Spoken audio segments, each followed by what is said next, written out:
PPP মডেলে নগর নিগম কর্তৃক নির্মিত মা কল্যাণেশ্বরী নিবাসের বিষয়ে আদালতের পদক্ষেপ। আদালতের আদেশের পর মা কল্যাণেশ্বরী মন্দিরের কাছে আসানসোল নগর নিগম কর্তৃক নির্মিত পিপিপি মডেলে মা কল্যাণেশ্বরী অতিথি নিবাসে জমি ও ভবনের চাবি রাজকুমার প্রসাদ ননিয়ার কাছে হস্তান্তর করা হয় জমির প্রকৃত মালিক হিসেবে।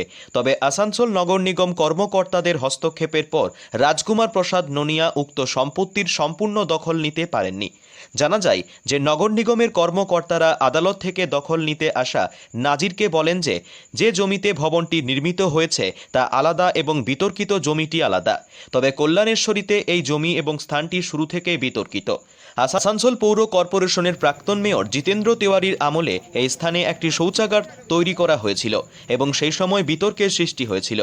রাজকুমার প্রসাদ ননিয়া তার দাবি উপস্থাপন করার সময় আসানসোল পৌর কর্পোরেশনের বিরুদ্ধে তার জমি দখলের অভিযোগ এনেছিলেন এবং বহু বছর ধরে বিষয়টি ঝুলে থাকার পর 2025 সালে আসানসোল পৌর কর্পোরেশন এবং তৎকালীন মেয়র বিধান উপাধ্যায়ের নেতৃত্বে এই জমিটি উন্নত করা হয় এবং একটি বিশাল হোটেল নির্মাণের জন্য পিপিপি মডেলের অধীনে স্থানীয় ব্যবসায়ী রামচন্দ্র সাউকে 40 বছরের জন্য লিজ দেওয়া হয়।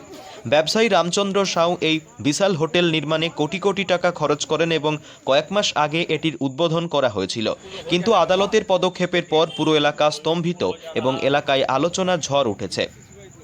তবে এখন প্রশ্ন, আদালতের রায়ে ওই বিতর্কিত জমিটি প্রকৃত মালিক ফিরে পাবে না আদৌ কেস ধামাচাপা পড়ে যাবে? এবার দেখার আসল রহস্য।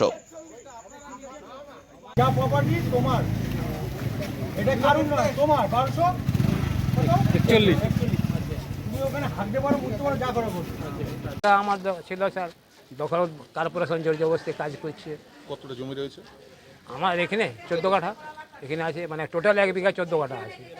কোন মৌজা? আর হ্যাঁ, এটা দেবীপুর মৌজা হবে, এখানে লেখা আছে স্যার। দাগ নম্বর? দাগ নম্বর 1241। জমির মালিক কি আপনি? হ্যাঁ। কি নাম আপনার? আমার রাজকুমার প্রসাদ। আপনার নামে আছে? হ্যাঁ। কি হয়েছিল সমস্যা যে আপনাকে আদালতে যেতে হলো? মানে আপনার কী করবো, জোর জবরদস্তি কর্পোরেশন মেয়র কী বলে জিতেন্দ্র তেওয়ারি আগে করেছিল কাজ, ও ছেড়ে দিল কাজ করে, আবার এই করলো, এই তো জোর জবরদস্তি। আপনার পুলিশকে আমরা আনছি, পুলিশ বলছে কি এই কোর্টে অর্ডার হবে তবে আমরা কিছু, কোর্টে অর্ডার হয়েছে তখন পুলিশও কিছু করছে না। আজকে আপনি পেলেন, দখল পেলেন? কোথায় দখল পেয়েছি? তখন কিছু পাইনি, খালি বলছে বাইরে থেকে পাশ দখল নিয়ে সাইন করো তোমরা। বাইরের থেকে দখল? হ্যাঁ, বাইরে থেকে পজিশন আমি পাইনি, ভিতরে ঢুকতে দিচ্ছে না। হ্যাঁ, এখন তো দেখা যাচ্ছে আপনি যে জায়গার দাবি করছেন সেই যে জায়গাতে, সেখানে তো হোটেল তৈরি হয়ে গেছে। হ্যাঁ, হ্যাঁ। কি বলছে এখন প্রশাসন? কি বলছে পজিশন? বলছে আবার লড়ো, আবার কেস করো, আবার লড়তে থাকো, লড়তে লড়তে মরে যাও। আর কি বলবো? কি নাম আপনার? রাজকুমার প্রসাদ ননিয়া। আপনি মালিক? হ্যাঁ। একটা মামলা হয়েছিল এই জায়গাটার উপরে, সেই মামলাতে এই যে মালিক সে ডিগ্রি পেয়েছে, সেই ডিগ্রি পাওয়ার পরে কোর্ট দিয়েছে অর্ডার যে আপনি পজেশন নিন।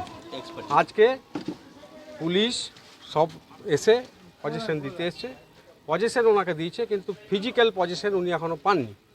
ঠিক আছে, এখন আজকে ওনার পজেশন হয়ে গেছে, আমরা ওটা কোর্টে গিয়ে আপিল করব যে এটা আমরা পজেশন নিয়েছি এবং আমাকে ওখানে ঢোকার পারমিশন দেবো।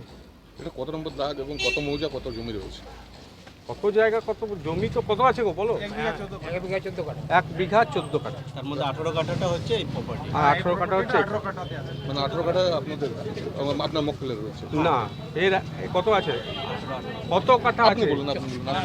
14 কাঠা, 14 কাঠা এর মধ্যে আছে। তো আজ কি হলো সেটা পেলেন? ফিজিক্যাল পজেশন তো পাইনি, কিন্তু ভার্বালি পজেশন, এবং কোর্ট থেকে যে নাজিরবাবু এসেছিলেন উনি একটা পজেশন দিয়ে গেলেন, ওনাকে দায়িত্ব দিয়ে গেলেন যে এই জায়গাটা আপনার, আপনি পজেশন নিন। সেই পজেশন উনি নিয়েছেন, কিন্তু ঢোকার ব্যাপারটা এখনো হয়নি, এটা পরে দেখা যায়। এটা কি আসানসোল আদালত থেকে? আসানসোল আদালতের রায়। কি নাম আপনার? আমার নাম অভিজিৎ রায়। প্লট রয়েছে একটা ভেস্টেড ল্যান্ড, ঠিক আছে, এবং এখানে একটা কোর্টকে মিস রিপ্রেজেন্ট করে একটা 1241 প্লট 1241 ওপর একটা অর্ডার নিয়ে আসা হয়েছে। কিন্তু এইটা একটা ভেস্টেড ল্যান্ড এবং এই ভেস্টেড ল্যান্ডের আমাদের যথেষ্ট কাগজ, এইটা হচ্ছে 1/1241, 1/1241। ওনারা যে অর্ডারটা নিয়ে এসছেন সেটা হচ্ছে 1241, 1241। তাহলে ব্যাপারটা হচ্ছে যে কেউ যদি কোর্টে অর্ডার দেয়, আমাদের আপনাকে নির্দিষ্ট প্লট তো দখল নিতে হবে। এটা কতটা জমি রয়েছে মোটামুটি? তুমি অনেকটা আছে, অনেকটাই যেটা আমাদের আমাদের যারা সার্ভেয়ার আছে তারা জানে, যেটুকু ভেস্টেড ল্যান্ড আছে সেটুকুর মধ্যে আমাদের এখানে একটা প্রজেক্ট হয়েছে। এটা কোনো কারো ব্যক্তিগত প্রজেক্ট হয়নি, কোনো প্রজেক্ট হয়নি, একটা সরকারি প্রজেক্ট হয়েছে। তো সরকারি প্রজেক্টে এখানে যদি কেউ কোনো ব্যক্তিগত কোনো সম্পত্তি করতো সেটা বলা যেত। এটা একটা সরকারি একটা প্রজেক্ট হয়েছে এবং এটা অনেক দিন ধরে চলছে। আজকে তো আদালত থেকে রায়, আমি বললাম তো আদালত একটা রায় দিয়েছে, কিন্তু সেটা আদালত রায় দিয়েছে 1241 নম্বর প্লটের উপর একটা রায় দিয়েছে।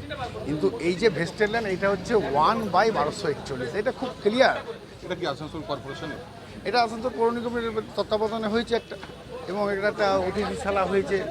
আর এই মাইথনে প্রচুর আমাদের পুণ্যার্থীরা আসেন এখানে, এই পুণ্যার্থীদের থাকার একটা কম পয়সার মধ্যে একটা ব্যবস্থা, একটা পরিবেশটা এখানে অন্ধকার ছিল। যারা এখানে মাইথনে আমরা চাইছি মাইথনটাকে এমন একটা পর্যায়ে নিয়ে যাব যেখানে বিভিন্ন ধরনের যারা এখানে ঘুরতে আসেন, যারা বেড়াতে আসেন, যারা বেড়াতে ভালোবাসেন, তাদের জন্য একটা ভালো থাকার জায়গা, একটা সরকারি জায়গা থাকবে, সেখানে তারা সব রকম সুবিধা পাবে।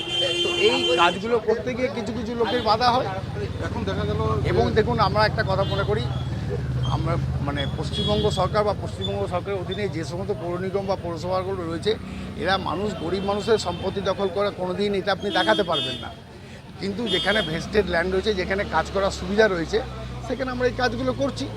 এবং যদি পরবর্তী ব্যাপারটা হচ্ছে, যিনি কোর্ট থেকে নাজিব বাবুরা এসেছিলেন, এখানে পুলিশ প্রশাসনও ছিলেন, আমাদের একটাই বক্তব্য যে কোর্ট যে অর্ডার দিয়েছে, আমরা কোর্টের অর্ডারকে আমরা মান্যতা দিই।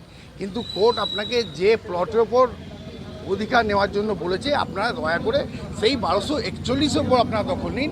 এটা হচ্ছে 1/1241, এটা টোটালি ভেস্টেড ল্যান্ড। কিন্তু